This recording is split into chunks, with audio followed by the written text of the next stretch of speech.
Bismillahirrahmanirrahim. Assalamualaikum warahmatullahi wabarakatuh.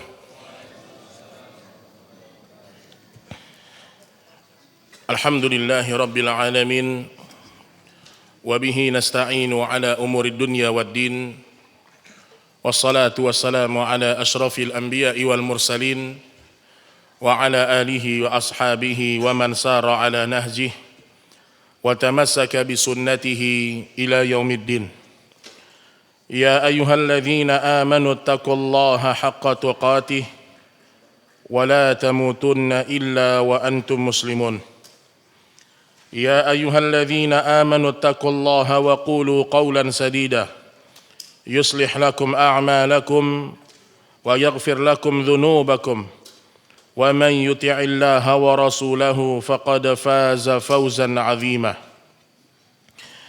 Amma ba'du fa inna asdaqal hadithi kitabullah wa khairul hadi hadi Muhammadin sallallahu alaihi wasallam wa syarrul umuri muhdatsatuha fa inna kulla muhdatsatin fid din bid'ah wa kulla bid'atin dhalalah wa kulla dhalalatin finnar.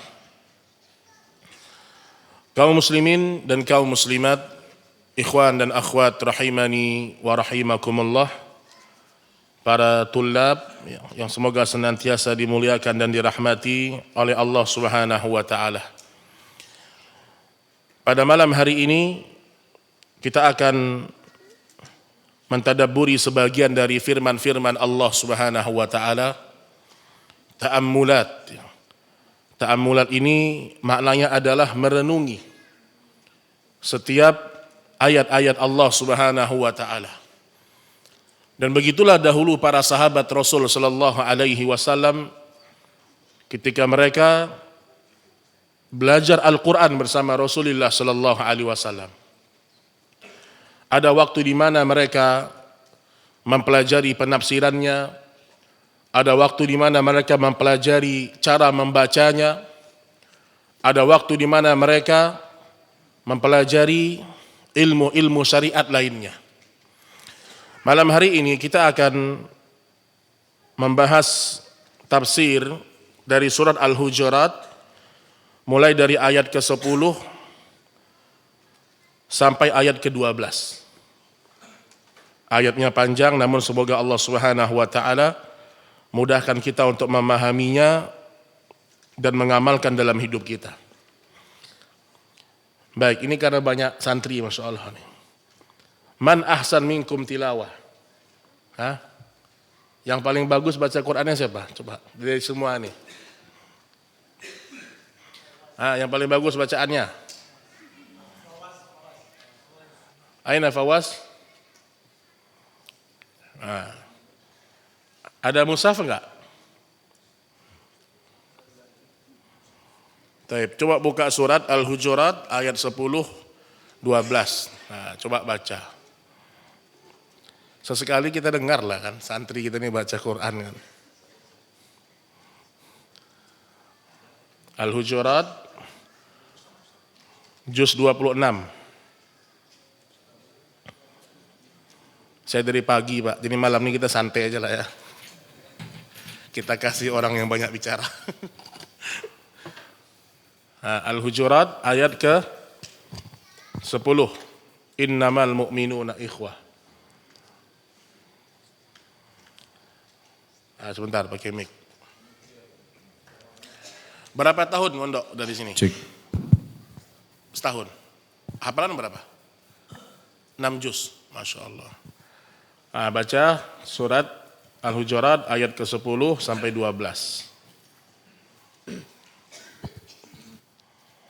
A'udzu billahi minasy syaithanir rajim.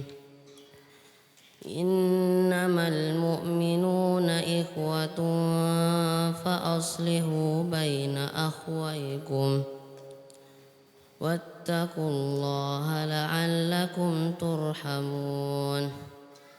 يا أيها الذين آمنوا لا يسخر قوم من قوم عسى أن يا أيها الذين آمنوا لا يسخر قوم من قوم عسى أن يكونوا خيرا منهم ولا نساء من نساء عسى أن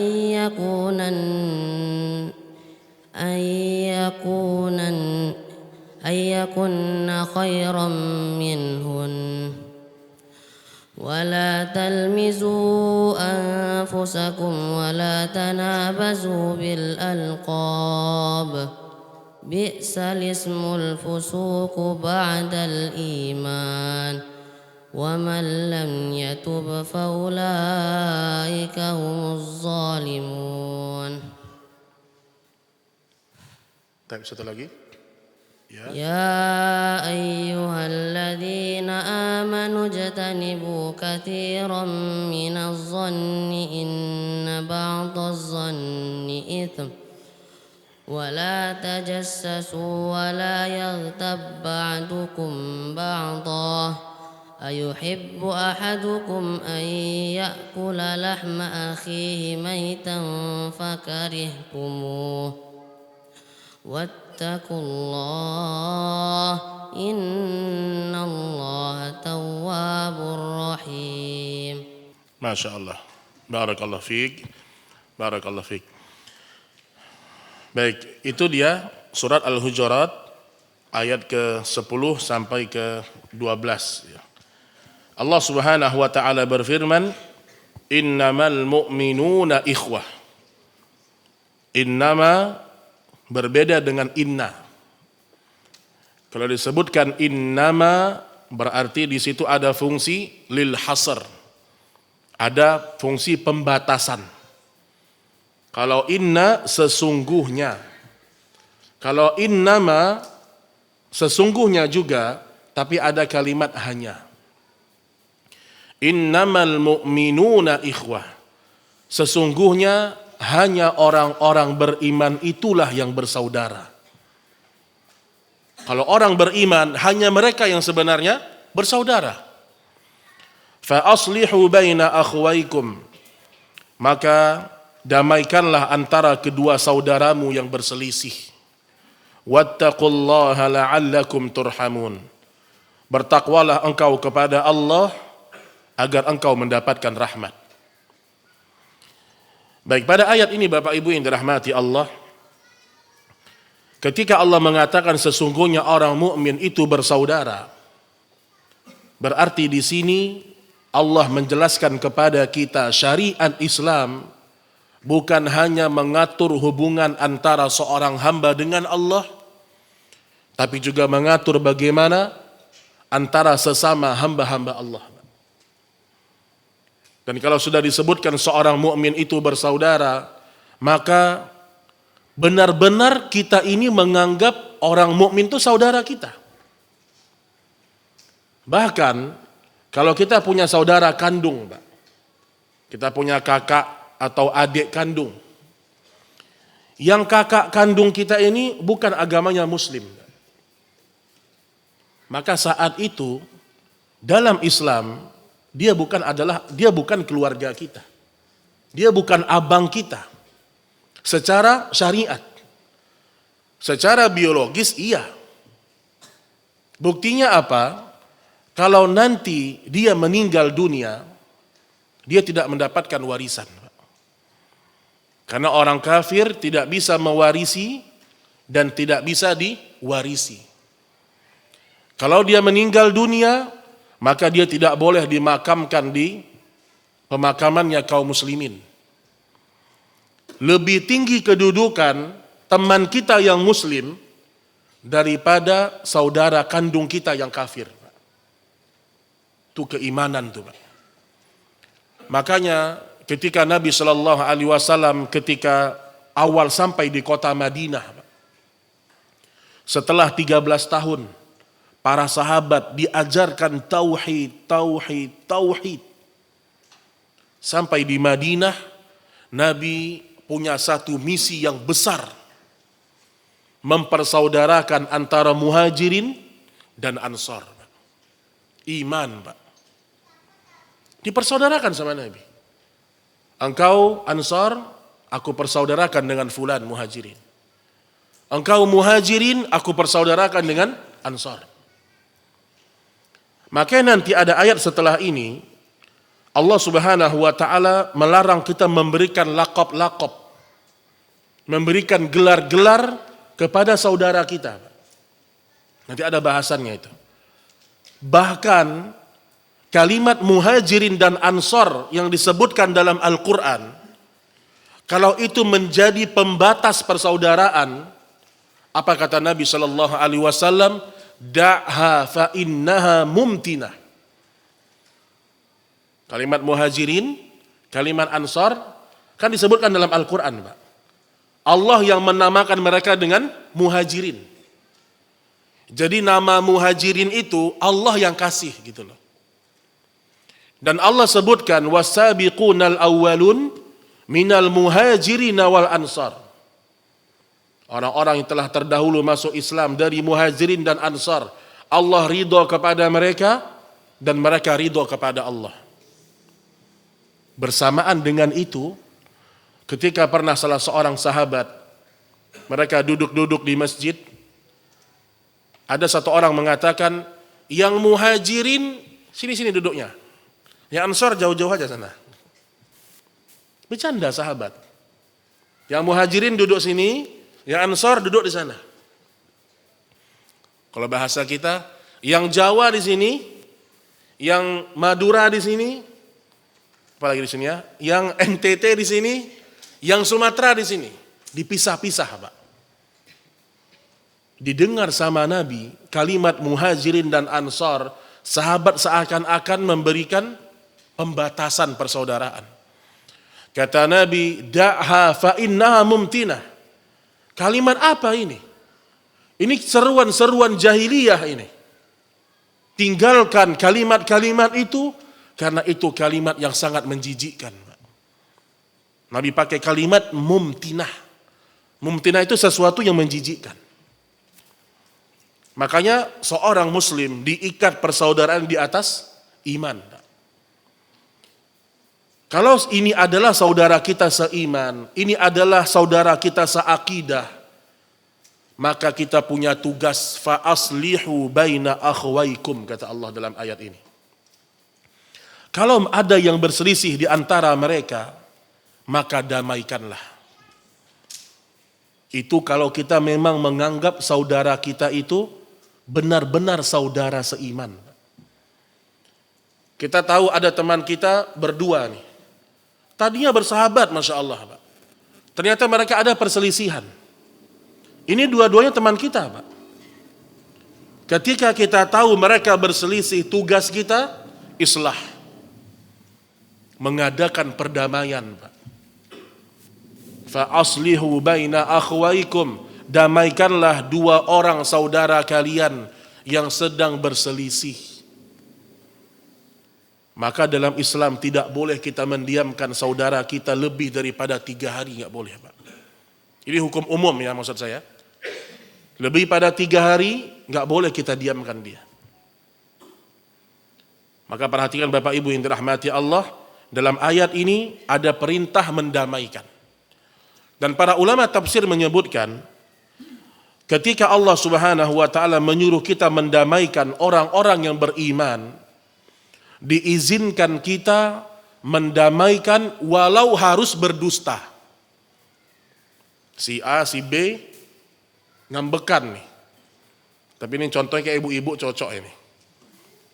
Ini tadi bareng-bareng makan, ternyata ada satu kalimat mereka berselisih, Pak. Akhirnya nggak tegur sapa. Apa kata para ulama? Hanya ada waktu 3 hari. Untuk diam-diaman hanya 3 hari. Lebih daripada 3 hari, dua-duanya berdosa. Dua-duanya berdosa. Dan siapa yang paling terbaik? Khairukum man abda bis salam. Yang terbaik antara 2 orang ini, yang pertama kali memberikan salam. Itu Bapak Ibu sekalian. Makanya dalam kita mendamaikan seseorang, kita boleh dusta, Pak. Kita bilang kepada si A, Si B nggak marah kok sama ente biasa aja, si B baik kok gitu. Jangan kita malah jadi manas-manasin Pak. Oh benar si B itu memang kacau itu. Jangan Pak, jangan. Kita nggak pernah ridho Pak, ada dua orang beriman berselisih nggak mau kita Pak. Kita ngomong kepada si A, si B udah maafkan antum. Si B mau ketemu sama antum, tapi dia nggak enak gitu. Padahal si B emosi dia, nggak akan saya, nggak mau saya. Kita ngomong kepada si B, si A mau minta maaf sama antum. Itu namanya mendamaikan. Ketika kita berhasil mendamaikan dua orang yang bersaudara, kita sudah melakukan firman Allah Subhanahu wa taala, fa aslihu baina akhwaikum. Ini Bapak Ibu sekalian. Juga pelajaran dari ayat ini, bukanlah berarti orang yang bersaudara seiman, mereka tidak pernah berselisih. Perselisihan terjadi, Pak. Bukankah sebagian para sahabat berselisih dengan sebagian sahabat yang lain? Ada perselisihan di antara mereka.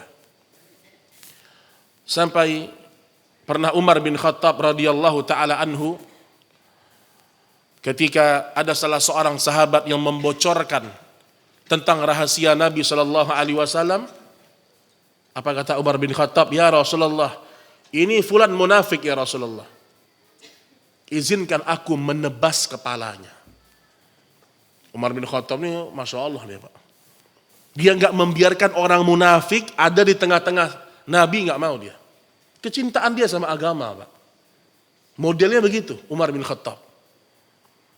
Apa kata Nabi? Ya Umar bin Khattab, maafkan saudaramu. Karena sesungguhnya dia ikut di perang Badar. Dan Allah telah mengampuni semua sahabat yang ikut di perang Badar. Akhirnya Umar pun memaafkan saudaranya. Artinya hilang rasa kebenciannya. Nah di sini Bapak Ibu yang dirahmati Allah, ada perintah untuk mendamaikan dua orang yang sedang bersengketa, berselisih.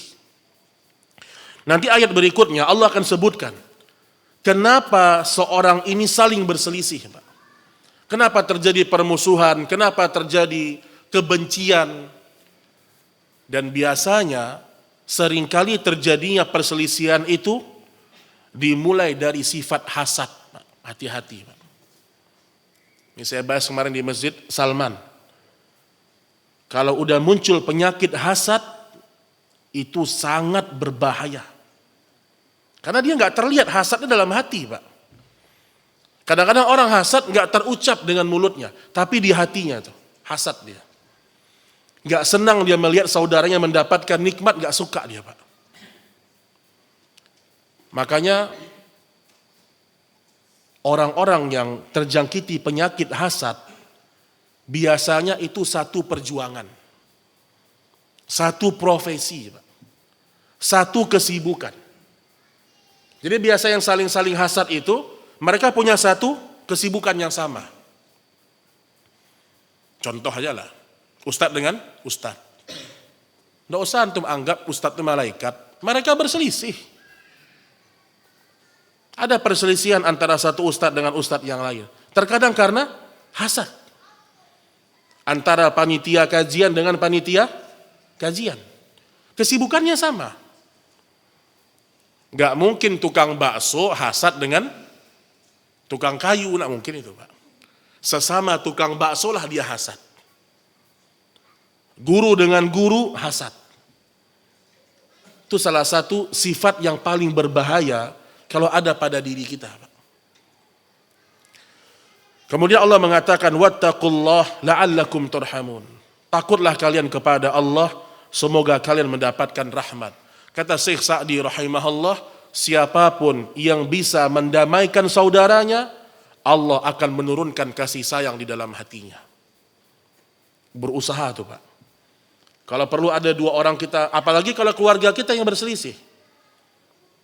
Kakak kita berdua berselisih, kita harus damaikan Pak. Jangan kita pro ke kanan, pro ke kiri. Dan terkadang dalam kita mendamaikan, kita tidak perlu lagi membahas siapa yang salah. Nggak perlu. Kita pertemukan dua orang nih. Biasanya kan awal-awal emosi dulu. Kamu yang salah. Kamu yang kurang ajar. Masya Allah. Kan kamu yang nipu saya nggak nipu, kamu aja nggak paham. Awalnya begitu Pak. Tugas kita yang mendamaikan bukan lagi membahas kamu salah, kamu benar, bukan. Tapi bagaimana masing-masing mereka mau saling memaafkan Pak. Itu tugas kita. Dan terkadang dalam mendamaikan dua orang muslim, terkadang kita nggak perlu lagi membahas mereka ketemu, mereka berpelukan, kadang-kadang hilang kebencian Pak. Setan itu betul yang tidak mau dia. Kadang-kadang kita mau damaikan teman kita Pak, dua orang. Kalau hanya via WhatsApp susah Pak.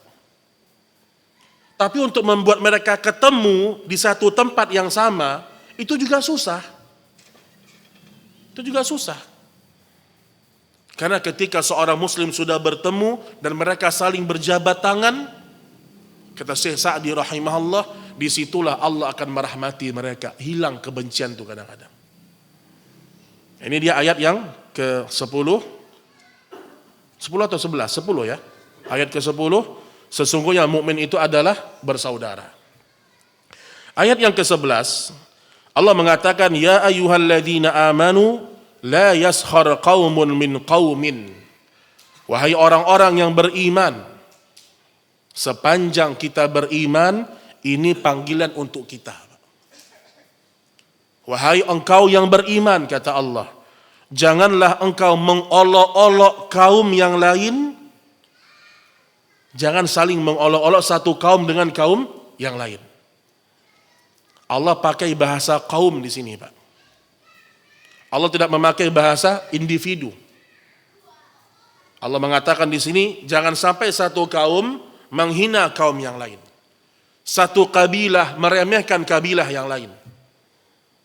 Saya kasih contoh yang sekarang aja biar tergambar. Kadang-kadang kita bermasalah dengan satu orang. Tapi kita katakan ini orang gak beres karena dia dari suku ini. Itu gak boleh itu Pak. Ustadz, susah Ustadz. Kalau kerjasama sama orang Minang ini susah Ustadz. Orang Minang ini pelit semuanya. Saya Minang Pak, saya contohkan diri saya. Padahal dia hanya bermasalah dengan satu orang Minang. Atau sebaliknya. Dia bermuamalah dengan orang Jawa, orang Kalimantan, orang Sumadura, orang Sulawesi. Dia hanya bermasalah dengan satu dua orang, tapi dia menghina kabilah. Itu nggak boleh. Kan sering kita gitu Pak. Nah, saya malas, Ustaz. Kalau Cina susah Ustaz. Cina Muslim gimana akhi? Jangan salahkan, jangan bilang Cina-Cina Pak. Cina Muslim, Cina kafir beda Pak. Kalau antum bilang Cina secara umum berarti antum sedang menyerang kaum. Gak boleh dalam Islam Pak. Apalagi hanya kita bermasalah dengan satu dua orang. Ini kata Allah, ini pujian di sini. Jangan sampai satu kaum menghina kaum yang lain.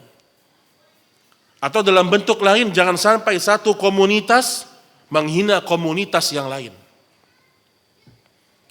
Kecuali komunitas yang benar-benar komunitas akhirat. Ada dua komunitas yang hakiki, Pak.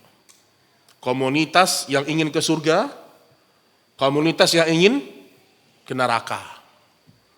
Ini akan terus berselisih sampai datangnya hari kiamat. Tapi komunitas yang kita maksud adalah komunitas mungkin kelompok ini, yayasan ini, lembaga ini, jangan saling merendahkan. Maka kita ini kalau berteman dengan banyak orang, banyak komunitas, banyak lembaga, hilangkan perasaan merendahkan. Oh itu lembaganya udah 15 tahun gitu-gitu aja tuh, Masya Allah. Jangan Pak. Belum tentu lembaga yang kita hina itu lebih baik daripada apa yang kita bangun.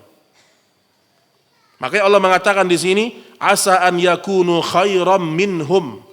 Karena bisa jadi yang kalian hina itu lebih baik di sisi Allah daripada ya diri kalian sendiri.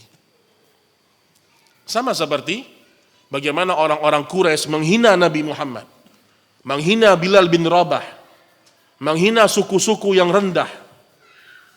Allah tahu siapa yang lebih tinggi di antara mereka. Jadi jangan suka merendahkan. Bedakan antara merendahkan dengan menjelaskan kesesatan, itu beda. Bedakan antara menghina dengan menjelaskan kesalahan sebuah lembaga. Itu bedakan, Pak. Jadi kalau kita murni menjelaskan kesesatan, penyimpangan, kita hanya jelaskan itu aja. Tapi kalau merendahkan, akan banyak kalimat-kalimat kasar, kalimat-kalimat penghinaan, itu merendahkan namanya. Dan kemudian Allah sebutkan, nah ibu-ibu nih, ya. Allah sebutkan setelah itu wala nisaun min nisain. Jangan sampai wanita menghina wanita yang lain. Dan tidak disebutkan dalam ayat ini laki-laki, Bu. Wanita di sini, Bu. Kadang-kadang ibu-ibu protes, kok kami terus, Ustaz? Gibah kami, yang paling banyak neraka kami. Memang begitu, Bu. Itulah tabiat wanita. Allah sebutkan di sini, jangan sampai satu wanita menghina wanita yang lain.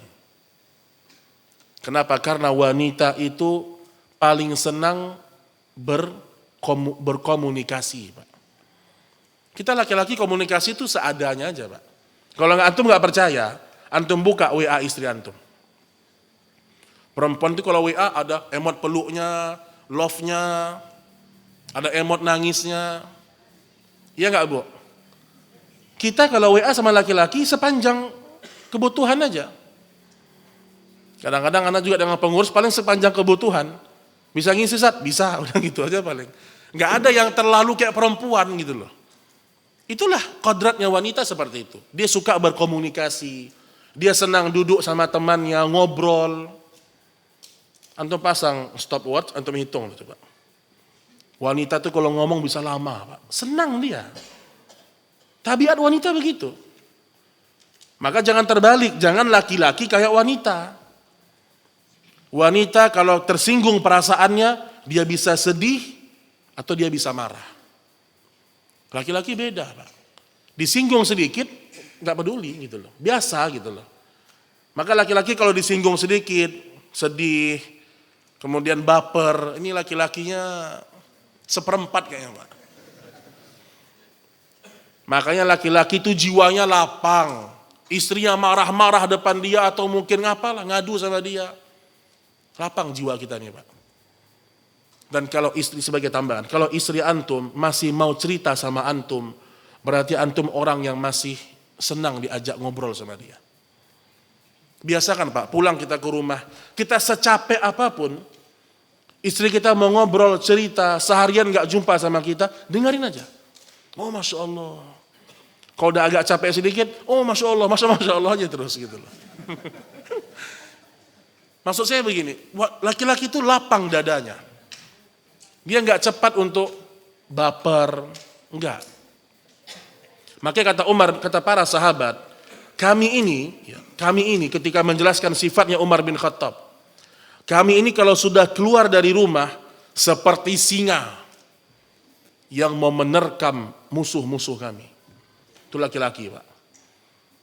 Keluar rumah, oh jangan, hati-hati ketemu orang. Oh. Tapi kalau kami pulang ke rumah, kami seperti anak-anak kecil yang senang dipingit, dicintai, dirahmati gitu loh.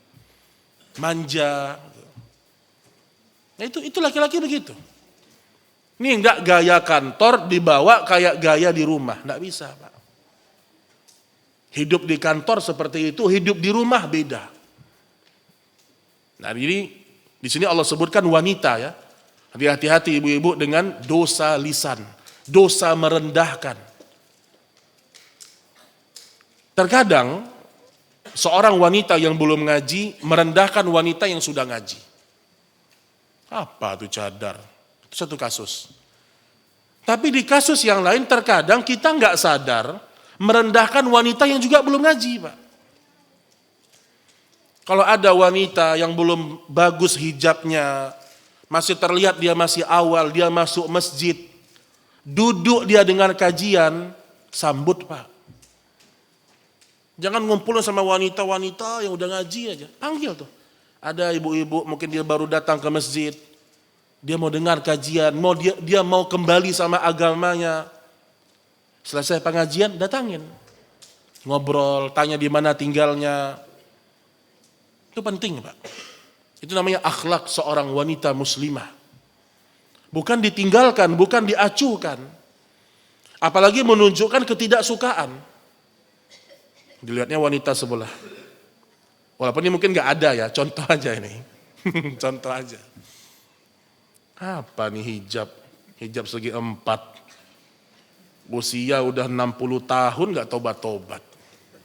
Alhamdulillah saya usia 20 sudah pakai cadar. Itu merendahkan namanya. Tugas kita bukan merendahkan. Lihat saudara kita salah, ingatkan. Inna rifqa la yakunu fi syai'in illa syana. Sesungguhnya kelemah lembutan itu kalau ada pada sesuatu akan memperindah Pak. Dan Nabi tidak pernah dicela, akhlaknya tidak pernah. Maka kita ini kalau dibenci orang karena kita nggak suka musik, dibenci orang karena kita mungkin kokoh di atas agama kita, nggak masalah Pak. Orang benci sama kita karena kita beda prinsip dengan mereka, nggak apa-apa. Tapi jangan sampai kita dibenci oleh masyarakat karena mulut kita yang kasar. Karena kita yang sombong. Karena kitanya yang pelit. Saya yakin ya, kalau kita punya prinsip, akhlak kita perbaiki, kita punya prinsip tetap kita pegang, orang akan ngerti Pak. Oh bapak tuh dia nggak mau yang kayak gitu tuh. Tapi orangnya baik loh, Masya Allah Pak. Orangnya baik, ketemu senyum, sapa, Masya Allah. Dan betapa banyak orang tertarik untuk ikut kajian-kajian Al-Quran dan As-Sunnah, dimulai dari akhlak yang mulia Pak. Tertarik dia. Maka di sini disebutkan oleh Allah para wanita jangan sampai dia merendahkan wanita yang lain. Asa an yakunna khairam minhunna. Karena bisa jadi wanita yang dia rendahkan itu lebih baik dari dirinya sendiri. Lebih baik. Iya mungkin sekarang kita memakai hijab Pak. Sekarang ibu pakai hijab yang sempurna, alhamdulillah. Tapi kita nggak tahu Bu. Kita nggak tahu akhir dari hidup kita. Boleh jadi orang yang kita anggap rendah, hina, bisa jadi ketika dia bertaubat lebih hebat daripada kita. Bukanlah berarti kita mendiamkan kesalahan dia, tidak. Tetap kita sampaikan jilbab yang benar seperti ini. Tapi dengan cara yang paling bijak, cara yang paling baik. Kemudian kata Allah Subhanahu wa taala, wala talmizu anfusakum, dan janganlah kalian saling mencela satu sama lain. Baru lafaznya umum. Baru lafaznya umum. Jangan mencela satu sama lain. Nah, kata para ulama tafsir, mencela, mengejek, menghina, ini bukan bagian dari akhlak Islam. Menghina, mencela, kalimat kotor bukan bagian dari akhlak Islam. Sekeji-kejinya perbuatan yang kita lihat, Nabi tidak pernah mengucapkan kalimat yang kotor, itu nggak pernah. Tulisan Rasul Sallallahu Alaihi Wasallam. Nabi lihat orang minum khamar, Nabi jelaskan khamar hukumnya haram, manfaatnya tidaklah banyak, diharamkan Allah, tapi tidak pernah mengeluarkan kalimat kotor untuk menghina orang tersebut. Tapi Nabi jelaskan, amar ma'ruf nahi mungkar. Azan jemaah?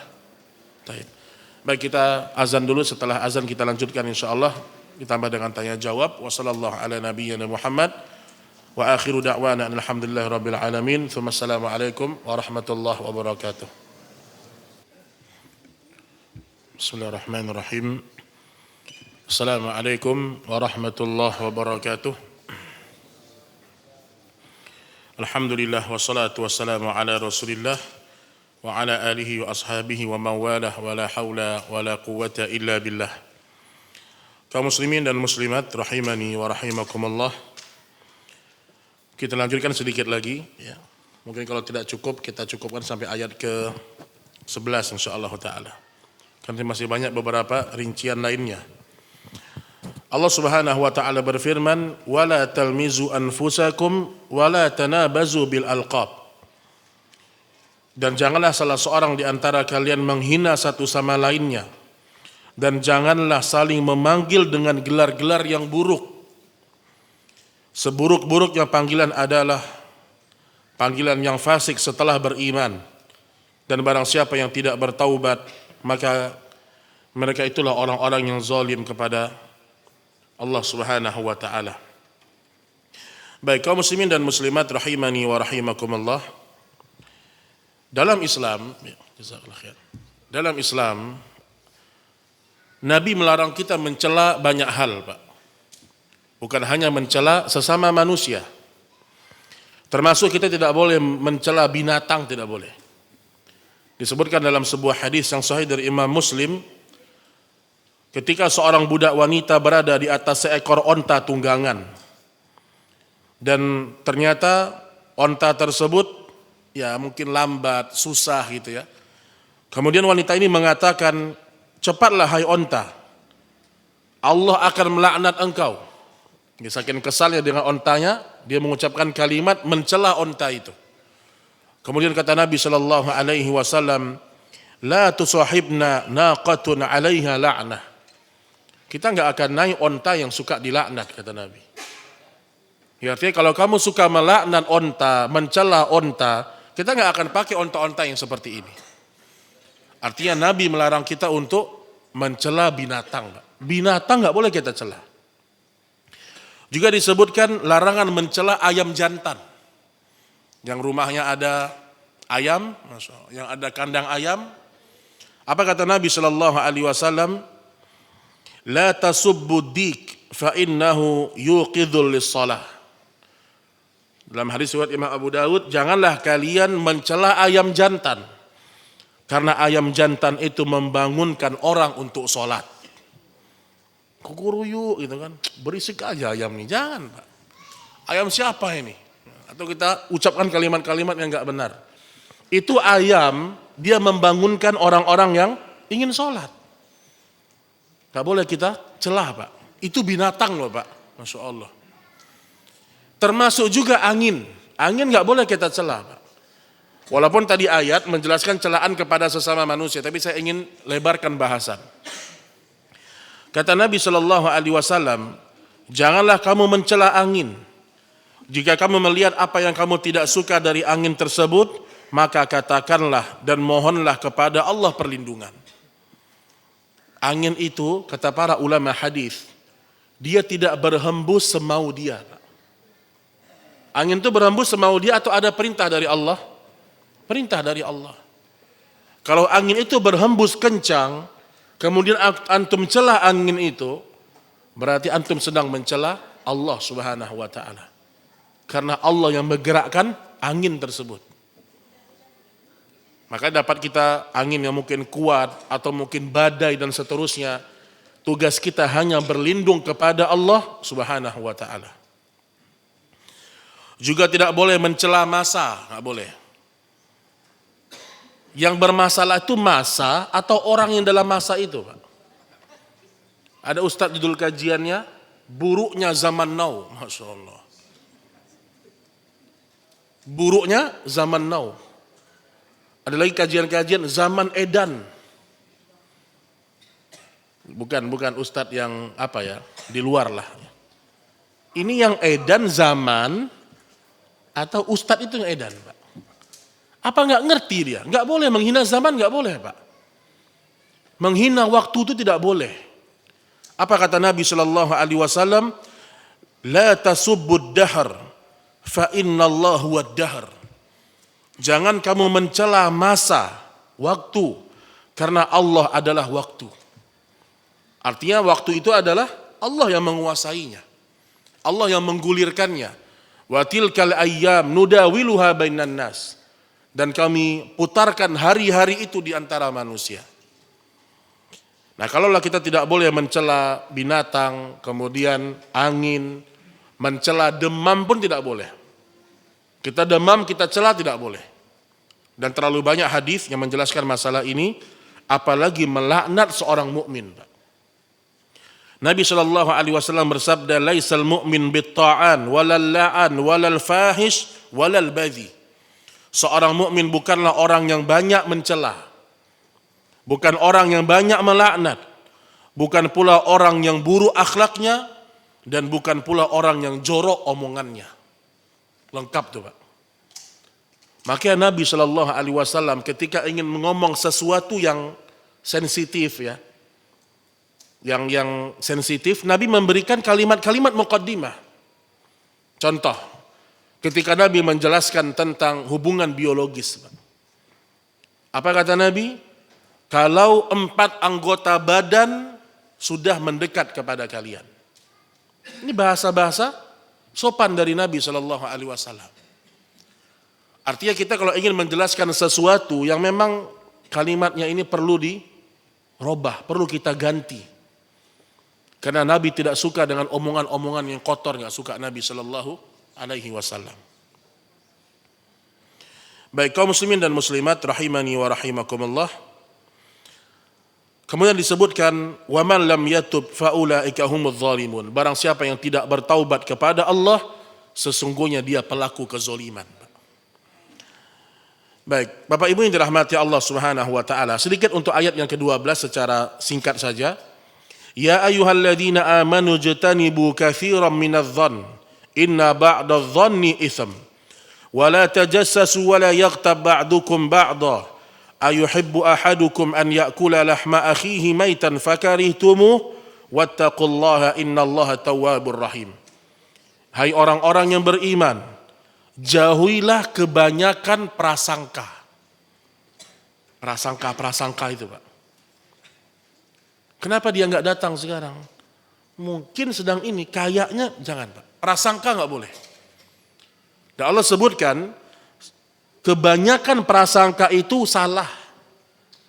Kebanyakan prasangka kita ini dosa, Pak. Mayoritas prasangkaan kita sama orang itu dosa. Salah. Walaupun nanti ada prasangka yang dibolehkan dalam syariat ketika kabar itu dari orang yang amanah, ya. Tapi sedikit kabar yang seperti itu. Mayoritas prasangka manusia itu dosa. Wala tajassasu wala yaghtab ba'dukum ba'dha. Janganlah kalian suka mencari-cari kesalahan orang. Kita ini, Pak, kalau dicari kesalahan kita ketemu nggak, Pak? Pasti ketemu, Pak. Makanya aneh ketika ada 2 dai yang berselisih misalnya, atau ada seorang ustadz yang salah kemudian dicaci maki. Sama-sama ahlu sunnah, dicaci maki, dilaknat, diucapkan dajjal. Ini aneh ini, Pak. Dulu para sahabat mereka berselisih dan mereka tidak pernah mengucapkan kalimat-kalimat keji, tidak. Oh Ustadz Fulan, dajjal. Wah Allah ajib, Pak, dajjal. Antum tahu dajjal? Dibilang ke Ustadz dajjal, Pak. Dan gak bertaubat sampai sekarang dengan ucapan itu. Nah ini maksud saya, ya. Kita boleh berselisih, tapi ada kalimat-kalimat yang kita ucapkan sama orang. Maka kata para ulama, kalaulah kita meneliti kesalahan orang, orang pun bisa meneliti kesalahan kita, Pak. Ada orang mungkin dia ingin cari kesalahan seorang ustadz. Dia setel kajiannya, dilihat satu-satu kalimatnya, Pak. Ketemu nggak salahnya? Ketemu, Pak. Antum dengarkan kajian siapapun, mustahil tidak ada salahnya. Minimal lupa, tergelincir. Tapi ingat, orang yang suka mencari-cari kesalahan orang lain, Allah akan bongkar aibnya di hari kiamat. Jangan cari-cari kesalahan orang. Kesalahan yang harus kita benahi, yang harus kita ingkari, yang kita lihat depan mata, atau yang kita dapatkan informasinya dari orang yang amanah. Tapi kalau baru qila wa qal, kata fulan, ini nggak boleh kita percaya. Qila wa qal, idha'atul mal, wa kathratus su'al, 3 hal yang menghancurkan. Qila wa qal, katanya. Jangan antum percaya dengan kalimat katanya itu, jangan. katanya dia begini dulu, katanya begini ya. Antum ngomong ke satu orang, gosip, pindah ke orang yang kedua, bertambah gosip Pak. Pindah ketiga, lebar lagi. Itulah yang namanya mencari-cari kesalahan orang lain. Namun dalam Islam, kita juga tidak boleh membuat orang berprasangka buruk sama kita. Nggak boleh. Misal, saya contohkan saya aja lah, nggak usah antum. Nanti antum lain, saya aja saya contohkan. Ini Ustadz, mobilnya kok depan tempat judi terus ya? Misal Pak ya, misal. Mobil Ustadz ini kok setiap parkir di tempat maksiat, depannya maksiat, musik, karaoke, parkir di situ. Besok ketemu lagi di jam yang sama, di situ lagi. Besok di situ lagi. Muncul orang prasangka. Wajar atau tidak Pak? Wajar. Maka dalam Islam kita diperintahkan untuk menjelaskan sesuatu yang boleh jadi orang berprasangka. Contoh ketika Nabi SAW di malam hari bersama dengan Sofia. Malam gelap. Dari sahabat lihat dari jauh Nabi dengan seorang wanita. Dilihat sama sahabat, Nabi melihat mereka, langsung lari sahabat ini dua orang. Dikejar sama Nabi. Nabi bilang, ada apa kalian? Ini ibunda kalian. Maksudnya ada istri saya. Terus kata Nabi, aku khawatir syaitan membisikkan sesuatu di hati kalian. Nah, jadi ada kala di mana kita perlu menjelaskan sesuatu yang mungkin disangka tentang kita kepada kita. Perlu kita jelaskan dalam beberapa kasus supaya orang tidak berprasangka buruk kepada kita. Kalau kita sudah jelaskan, namun ternyata orang masih berprasangka, itu sudah lepas tanggung jawab kita di hadapan dia dan di hadapan Allah Subhanahu wa taala.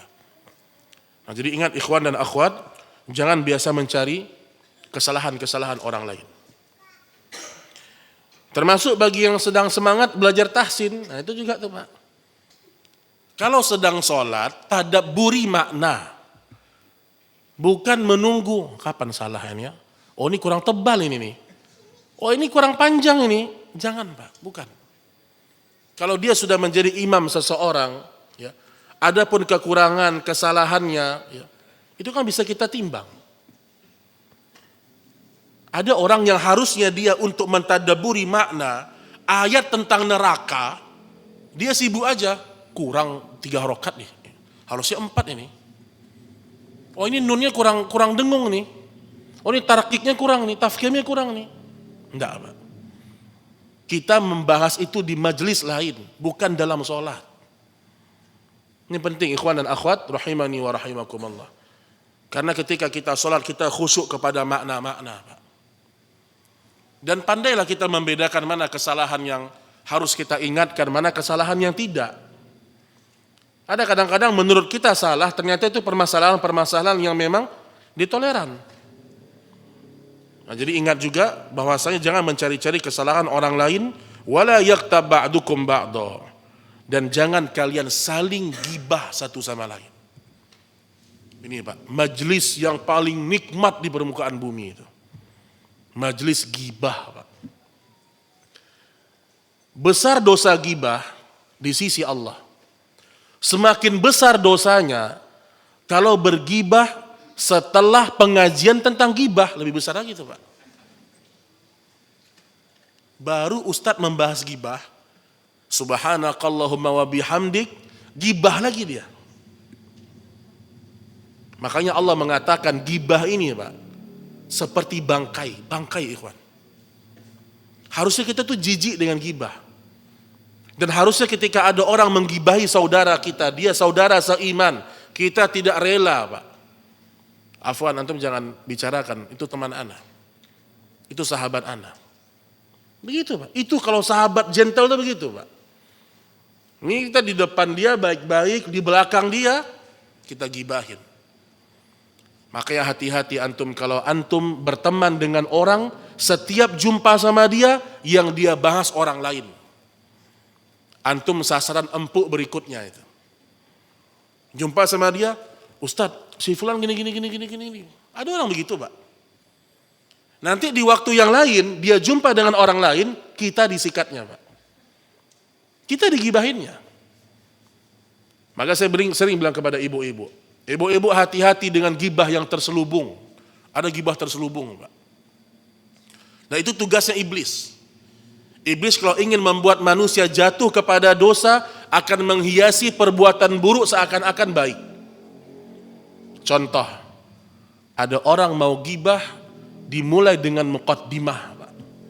Ada muqaddimahnya dulu, Pak.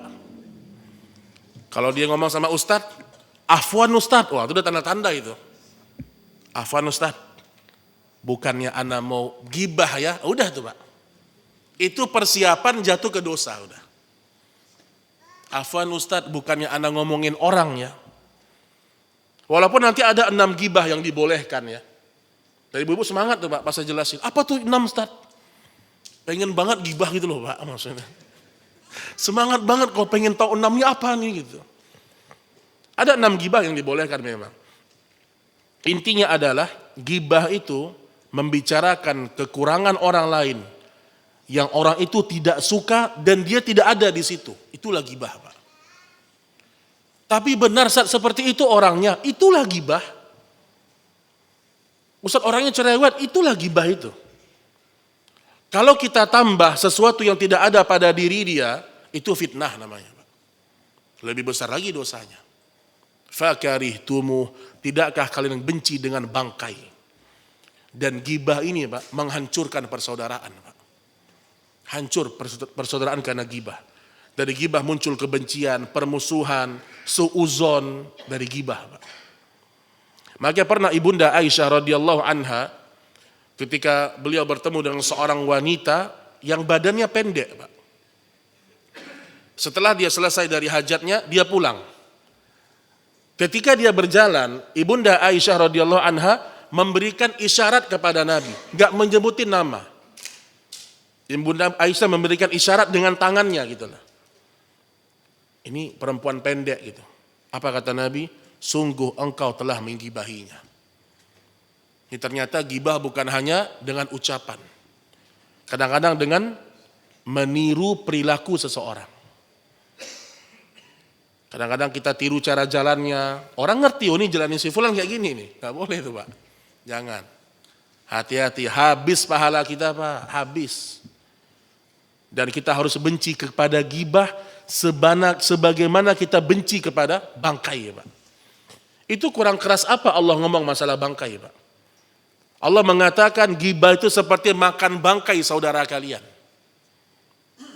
Makanya berat, apalagi kalau yang antum gibahin adalah orang-orang soleh.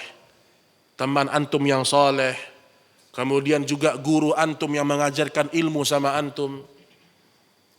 Termasuk semua ini diharamkan gibah pada diri seorang muslim. Wattaqullah innallaha tawwabur rahim. Bertakwalah kalian kepada Allah, sesungguhnya Allah Maha penerima taubat lagi Maha penyayang. Baik, kaum muslimin dan muslimat rahimani wa rahimakumullah. Inti dari tafsir ringkas pada malam hari ini, kalau dia berkaitan dengan gibah, dilihat tentang niatnya apa. Itu gibah. Gibah yang diharamkan itu memang murni niatnya sebagai bumbu pembicaraan. Maka saya sering bilang kepada ibu-ibu, ibu-ibu kalau ngumpul gak bisa ninggalkan gibah, ibu bahas tentang dunia sekalian. Ada sebagian orang, dia kalau duduk, dia harus ngomongin orang Pak. Harus ngomongin orang, kalau enggak betah dia. Enggak seru nih perkumpulan enggak ngomongin orang. Saya bilang, ibu bahas tas di mall, boleh. Ibu bahas tas 1 jam tentang tas, restoran, makanan yang enak. Kan mubah membahas dunia kan?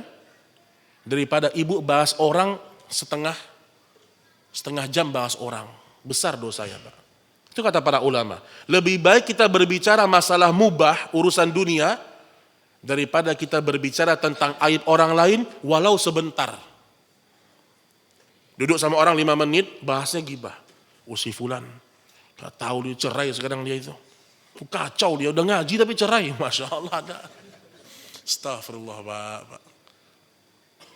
5 menit dia ngomongin gitu, udah habis sudah pahalanya sudah. Iya kalau punya pahala, ingat itu. Ustadz nanti kalau kita gibah, diambil pahala kita ya Ustadz. Diambil kalau Anda punya pahala. Iya kalau kita punya pahala Pak. Siapa yang menjamin kita punya pahala dalam setiap ibadah kita? Enggak ada Pak. Bukan, saya tidak mengatakan bukan tidak diterima, tidak. Kita berusaha. Tapi tidak ada jaminan si fulan diterima sujudnya, tidak ada. Kecuali para nabi, para rasul dan para sahabat. Makanya hati-hati ya. Kita boleh, kita sudah kenal sunnah, sholat kita bagus, kita semangat kajian, tapi hati-hati. Jangan sampai semua itu habis hanya kita punya kebiasaan yang gak pernah kita tinggalkan. Saya tutup dengan kalimat Imam Hasan Al-Basri rahimahullahu ta'ala. Beliau mengatakan, Bapak Ibu yang dirahmati Allah, tentang orang-orang yang sudah bertaubat namun kita masih membicarakan tentang aibnya Pak. Ini enggak boleh nih Pak. Kata Hasan Al-Basri rahimahullahu ta'ala, kanu yaquluna min rama akhahu. Para sahabat dan tabi'in memiliki konsep dalam hidup mereka. Qad taba ilallah minhu lam yamut hatta yabtalihi Allahu bih. Para sahabat dan tabi'in mereka mengatakan, barang siapa mencela saudaranya karena dosa-dosa saudaranya, sedangkan saudaranya sudah bertaubat kepada Allah, maka orang yang mencela tadi tidak akan meninggal dunia kecuali dia mengalami dosa yang sama yang dilakukan oleh saudaranya. Ada wanita udah taubat dari zina, ngaji dia sunnah, berhijab dia. Jangan pernah kita cela lagi masa lalu dia Pak. Jangan dibongkar masa lalunya. Kalau kita masih melakukan, kata Hasan Al-Basri, boleh jadi sebelum mati kita terjatuh kepada dosa yang sama. Karena kalau kita dengarkan dosa orang, tugas kita hanya amar ma'ruf nahi mungkar. Bukan mencela, bukan menghina, bukan Pak. Ada orang taubat dari riba, alhamdulillah selesai. Enggak usah kita memperpanjang aib masa lalu dia. Ada orang pernah masuk penjara, narkoba, dia taubat, selesai Pak. Karena ada sebagian orang yang suka mengulang-ulang masa lalu orang lain. Halah sekarang pakai jilbab, dulu celana pendek dia Ustadz sini. Subhanallah Pak. Sekarang nggak mau salaman dengan mahram, dulu aja waktu kuliah meluk-meluk cewek, Masya Allah Pak. Kadang-kadang kita nih Pak, kita ngajak orang kepada ajaran Rasul, orang nembak masa lalu kita Pak. Orang nembak masa lalu kita. Contoh ya, ada seorang laki-laki dan wanita mau nikah. Mau nikah nih. Mereka bilang kepada keluarga, kami nikah pengen pisah. Kata keluarganya, ngapain pisah-pisah nikah? Kan dulu kamu juga pas kuliah pacaran. Masya Allah. Sekarang sok-sok pisah. Ada orang ngomong begitu Pak. Ini mulut-mulut yang harus dijepit dengan api neraka sedikit tuh. Subhanallah ya.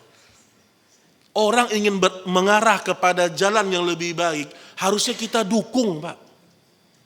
Bukan kita membahas dosa masa lalu dia. Nah itu kita belajar ikhwan dan akhwat, kita nggak perlu membongkar masa lalu orang lain, karena kita juga punya masa lalu yang mungkin lebih buruk daripada orang itu.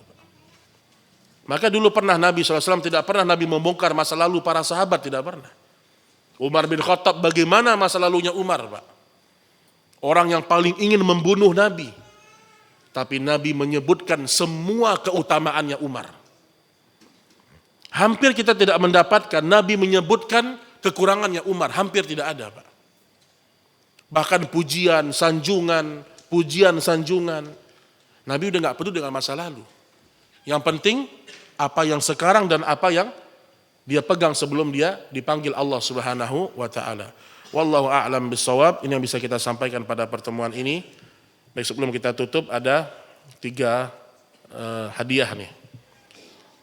Baik, pertama saya bagi untuk santri. Ini dibaca enggak santri? Hah?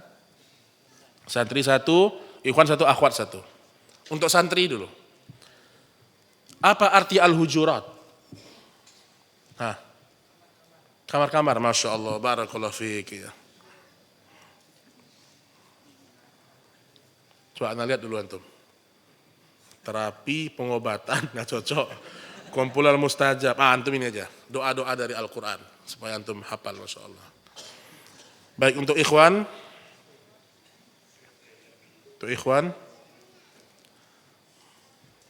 Tadi saya menyebutkan ya, bahwasanya orang yang mencela masa lalu orang lain akan dihukum dengan dosa yang sama sebelum dia meninggal. Itu ucapan siapa tadi, Pak? Ya. Masya Allah. Barakallahu fiik, Pak. Antum istri berapa? 1. Supaya 2 doa mustajab nih. Barakallahu fiik. Antum nggak bawa istri kan? Nggak. Kalau antum bawa di sidang antum di rumah langsung. Baik, terakhir untuk ibu-ibu ya. Silahkan Bu ya, ibu-ibu.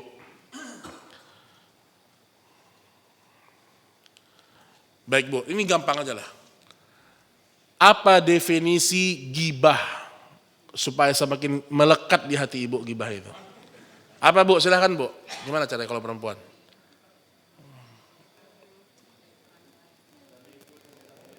Yang pakai mic baru berdapat.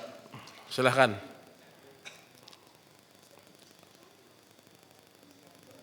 Gak ada mic. Gak ada. Definisi gibah dengan bahasa Arab tapi ya. Nah, bahasa Indonesia silahkan Bu. Ya. Menceritakan aib orang lain, orang itu tidak senang diceritakan, Pak. Kurang 1. Orangnya di mana? Orangnya tidak ada di tempat itu. Barakallahu fiik. Kalau orangnya ada namanya apa? Kalau orangnya ada namanya itu penghinaan benar gitu. Barakallahu fiik. Nanti diambil Bu ya. Jazakallah khair ya. Baik ikhwan, ada pertanyaan? Mungkin sebentar aja 1 atau 2 sebelum kita tutup. Ya silakan Pak. Waalaikumsalam warahmatullahi wabarakatuh. Apakah termasuk pada saat ketika ada seorang teman dia merasa nggak suka sama teman yang satunya, kemudian minta tolong ke anak misalnya untuk menasihati teman itu, tapi dia menceritakan kekurangan temannya itu. Antum kenal sama orang yang itu? Kenal. Dua-duanya kenal. Ya baik. Sebenarnya untuk apa tujuannya? Kenapa dia nggak langsung ngomong untuk menasihati temannya? Merasa nggak enak. Baik. Memang ada satu gibah yang dibolehkan di antaranya ya, untuk menasihati orang lain atau membuat orang lain selamat dari keburukannya. Nah sebenarnya kalau dia ingin menceritakan tentang kesalahan si fulan ya, harusnya ya dia tidak perlu terlalu mendetilkan. Ya, tidak perlu terlalu mendetilkan. Dan yang paling terbaik adalah dia langsung mengomong di hadapan temannya. Kenapa harus segan? Kalau memang itu kebenaran, dia ngomong. Ya. Jadi lebih baik antum tidak dengar, karena ini dia masih bisa melakukan cara yang lebih utama. Kecuali yang dibolehkan oleh para ulama adalah ada orang menceritakan tentang keburukan orang lain sama kita.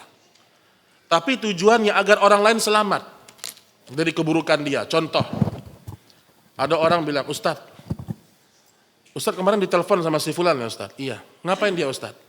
Dia minjam duit sama ana misalnya. Jangan Ustadz, dia udah minjam ke 40 orang belum bayar Ustadz. Itu boleh Pak. Karena murni hanya sekedar untuk mengingatkan kita. Atau seorang wanita, ya, dia ngomong di depan hakim, suami saya begini, mukul saya, suami saya nggak sholat, terus-terusnya. Untuk mendapatkan keadilan, itu boleh. Atau juga misalnya seorang suami istri, dia ngobrol sebelum tidur, membicarakan anaknya di pondok yang mungkin susah menghafal. Oh anak kita susah menghafalnya, apa karena dia sering main? Itu kan gibah juga sebenarnya. Tapi untuk pendidikan anak nggak apa-apa. Intinya sebenarnya, antum lihat lagi tadi ya, bagaimana dia menjelaskan aib saudaranya. Kalau dia menjelaskan kepada antum ada kesan itu meremehkan atau murni merendahkan, itu antum jangan dengar. Tapi kalau dia memang murni agar supaya antum bisa menyampaikan nasihat kepada si fulan, dan memang antum orang yang tepat, ya tidak ada masalah. Intinya gibah itu lebih kepada niatnya Pak. Niatnya kita dalam menjelaskan orang tersebut. Itu intinya sebenarnya. Wallahu ta'ala alam bisawab.